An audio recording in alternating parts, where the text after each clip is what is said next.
Let's just be friends, she said after years of leading me on.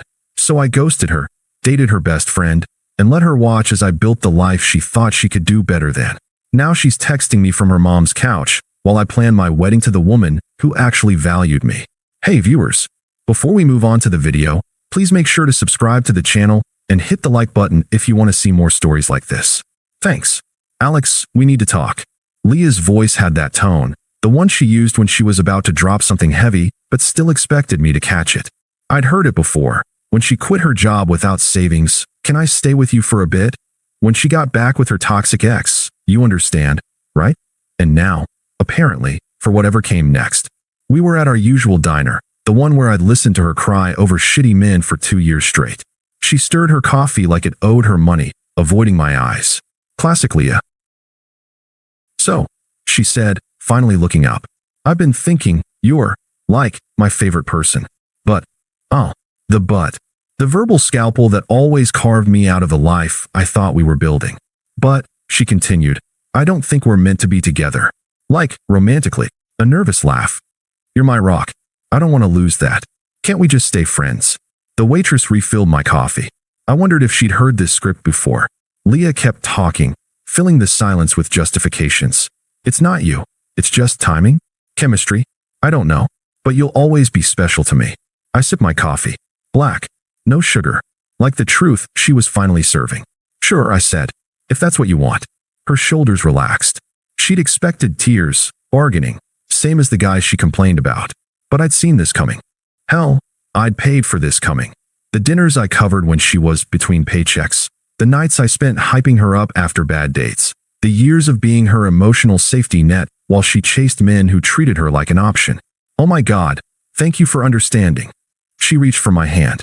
I was so scared you'd hate me. This is why you're my best friend. I let her squeeze my fingers. Last free favor, I thought. She checked her phone, lit up. OMG, Jason just messaged. You remember Jason? From the gym. I did. 6'2", tattooed, and, according to Leah's rants last month, so emotionally unavailable it's kind of hot. He's finally single, she whispered, like we were conspiring. Wish me luck. I raised my coffee cup in a toast. Luck. She left soon after, already typing a reply, already forgetting me. The waitress slid the check my way. I paid like always. But as I walked out, I made 2 notes in my phone. Cancel Leah's emergency key. Text Jess about hiking this weekend. Jess, Leah's best friend. The one who'd hugged me at a party last month and whispered, you deserve better, before Leah pulled her away. I smiled for the first time that night. Funny thing about just friends. You can replace them. The first test came at 2:47 a.m. on a Tuesday. My phone buzzed against the nightstand, Leah's name flashing like some drunk distress beacon. I let it ring out. The voicemail notification popped up seconds later. Alex, I'm at Pulse downtown and my card just got declined. Jason was supposed to drive me, but he bailed. Can you? I deleted it before the sentence finished. For hours later, my screen lit up again. WTF? I could have been stranded. I waited until my coffee was brewed before responding. Uber exists. 3 dots appeared, then vanished. I imagined her sitting in some diner booth, Jason's leather jacket draped over her shoulders, fuming that her human alarm clock had finally snoozed itself permanently. Jess found the whole thing hilarious when she came over that afternoon. You're really committing to this whole not her doormat thing, huh? She kicked her feet up on my coffee table, red nails catching the light. Turns out best friend was just code for 24/7 emotional support hotline. I tossed my phone aside. Subscription canceled. Leah lasted 11 days before trying again. Hey, can you help me move this weekend? You're always so good at this stuff, smiley face. The smiley face killed me. Like we were still in some symbiotic relationship where her emergencies were my responsibilities. I typed back one-handed while flipping pancakes. Busy. Doing what? Not lifting your shit. Jess nearly choked on her mimosa when I showed her. Holy fuck, she gasped, wiping orange juice from her chin. Who are you and what have you done with Alex? The universe, ever the dramatic storyteller, served up Leah's karma in 3 delicious acts. First came the Instagram stories. Leah and Jason at brunch, her fingers laced through his tattooed ones. #soulmate vibrating with irony. Then the passive-aggressive group chat murmurs about him being hard to pin down. Finally, the 3 a.m. voicemail that had me pausing my game controller. He fucking ghosted me after I paid his studio deposit. $2,000, Alex. $2,000. I didn't respond, but I did screenshot it to Jess with the caption, "Told you he was trash." The real turning point came at Sarah's birthday. Leah cornered me by the keg, her pupils wide from whatever pre-game cocktails she'd downed. "You've been so distant," she slurred, fingers plucking at my sleeve. "I miss us." I scanned the room for Jess. "We're still friends. Exactly like you wanted." Leah's gaze darted across the room to where Jess was bent over the snack table, laughing at something my roommate said, her dress riding up just enough to make several people stare. "Why are you always with her now?" The petty part of me wanted to list reasons. Because she remembers my coffee order. Because she doesn't treat my time like a public utility. Because when she touches me, it's not transactional. Instead, I just shrugged. "She's fun." Leah's drink trembled. "You're being weird." "Not weird," I said, stepping around her. "Just not yours anymore." Later, when Jess accidentally fell asleep against me in the Uber, her vanilla perfume mixing with the whiskey on my breath, I didn't move her. Just texted Leah the next morning. "FYI, Jess left her hoodie here. I'll give it back when she stays over Friday."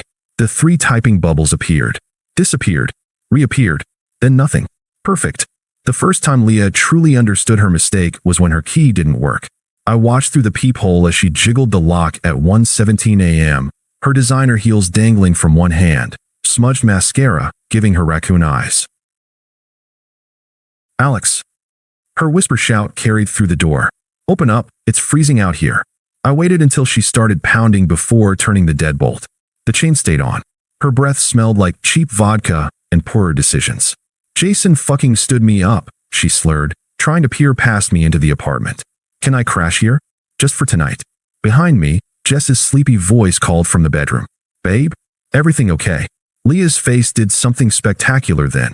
A Picasso painting of shock, betrayal, and dawning horror. "Is that Jess?" I nodded, keeping my voice casual. "Yeah, like I texted you." The chain creaked as she shoved against it. "You're seriously fucking my best friend now?" "Funny," I said, adjusting the chain. "I could have sworn I was your best friend. Right up until you needed a ride home from some dude's bed." She opened her mouth, but I closed the door before the excuses could start. The knocking turned to kicking, then stopped abruptly when Jess appeared behind me in nothing but my college hoodie. "Want me to handle this?" she murmured, fingers tracing my spine. "Nah." I guided her back toward the bedroom. "She'll figure it out." The real fireworks came 3 days later via Instagram. Jess had posted a photo of us at brunch, her wearing the necklace I'd bought her, my arm slung possessively around her shoulders. Leah's comment appeared within minutes. "Guess sloppy seconds run in your family, huh, Jess?" Jess didn't delete it, didn't respond, just screenshot it and reposted to her story with the caption, "Someone salty, their backup plan found a main character." By midnight, half our mutual friends had liked it. By morning, Leah had blocked us both. The final nail came at Kyle's wedding last month. Leah showed up alone, her gaze tracking Jess and me all night. Watched when I spun Jess on the dance floor. Watched when I fed her cake. Watched when we disappeared into the coat room for 15 very conspicuous minutes. She intercepted us at the valet stand, tears streaking her foundation. "You were supposed to wait for me," she whispered. Jess squeezed my hand and walked ahead, giving us space. I looked at Leah, really looked, at the smeared lipstick, the desperate grip on her clutch, the hollows under her eyes that no highlighter could conceal. The girl who treated love like a consolation prize. I did wait, I said finally, sliding into the passenger seat where Jess waited. Turns out better things were coming. As we pulled away, I didn't check the rear view. Some ghosts aren't worth seeing. The first drunk text came through at 3:17 a.m., the notification lighting up my nightstand. I didn't need to look to know it was Leah. 3 weeks of radio silence had been too good to last. "Remember that time you drove 2 hours to pick me up when my car broke down? You didn't even complain." Jess stirred beside me as I silenced my phone. Her again, like a bad sequel. By noon, there were 3 more. "I drove past your old apartment today. Jason never remembered how I take my coffee. Do you still have that hoodie I left at your place?" I deleted them all. Then came the ambush at Whole Foods. She materialized in the cereal aisle like some emotionally unstable specter, clutching a basket with a single sad banana inside. "Alex." Her voice cracked like she'd rehearsed this. "We need to talk." I kept moving toward the dairy section. "No, we don't." She matched my pace, her ballet flats squeaking against the tile. You owe me that much. I stopped so suddenly she nearly plowed into me. I owe you. The laugh tore out of me raw. I paid your bills for 8 months when you quit your job to find yourself.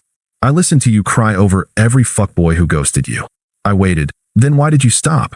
Her nails dug into that overripe banana. The answer was simple. Because Jess remembered my birthday without Facebook reminders. Because she Venmo'd me for her half of dinner without being asked.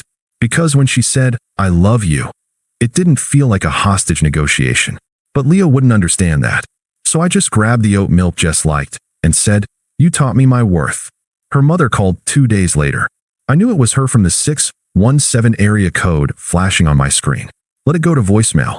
Alex, honey. She's not eating. She quit her job. I found your old t-shirt under her pillow. I deleted it while Jess was buckling her sandals. Ready? She asked. The restaurant was packed when we arrived, but I spotted Leah immediately. Sitting alone at the bar, swirling a martini she wasn't drinking. Watching as I pulled out Jess's chair. As I kissed her knuckles. As I laughed at something she said, the sound carrying across the room. Leah's glass shattered when she dropped it. The bartender sighed like this happened often. We were gone before the mess was cleaned up. The last time I saw Leah, it was raining. She was standing outside my building at 11 p.m. on a Tuesday, mascara bleeding down her cheeks in black rivers. Her hair was plastered to her face, her designer jacket soaked through. She looked like a stray cat left out in a storm. Alex, she choked out when I stepped around her to unlock the lobby door. Please. I kept walking. She grabbed my arm, her nails biting through my sleeve. You can't just throw away 5 years. I peeled her fingers off one by one. You did that when you said just friends. The elevator doors opened on Jess, holding 2 steaming mugs of cocoa. She took one look at Leah and sighed. Babe, did you forget the O? Leah made a sound like a wounded animal. You live together now. Jess sipped her cocoa, leaning against the doorframe. 6 months next week. I watched the realization hit Leah like a physical blow. The math wasn't hard. We'd moved in together 3 months after she'd shown up at my old place drunk. 3 months of her texts and voicemails and accidental run-ins while Jess and I built something real. Leah's mouth worked silently before she finally whispered, You replaced me. Jess laughed first, then me. It wasn't cruel, just inevitable. No, I said, pressing the elevator button. I upgraded. The last thing I saw before the doors closed was Leah standing in the rain, smaller than I'd ever seen her, finally understanding what irrelevant felt like. Jess found the wedding invitation first. Leah's getting married, she announced, waving the embossed cardstock. Some finance bro named Chad. Cute. I didn't look up from seasoning the steaks. RSVP no. She tossed it in the trash with a grin. Already did. That night, as we lay tangled in sheets that smelled like us, my phone buzzed. One final text from a number I should have blocked years ago. I just wanted you to know I'm happy. I showed Jess, who rolled her eyes. Reply K, and let's order Thai. But I did better. I deleted the thread, turned off my phone, and kissed the woman who'd never once made me beg for scraps of affection. Some silences are sweeter than revenge. Thanks for watching. Make sure to subscribe to the channel and hit the like button. What do you think about this story? Share it in the comments.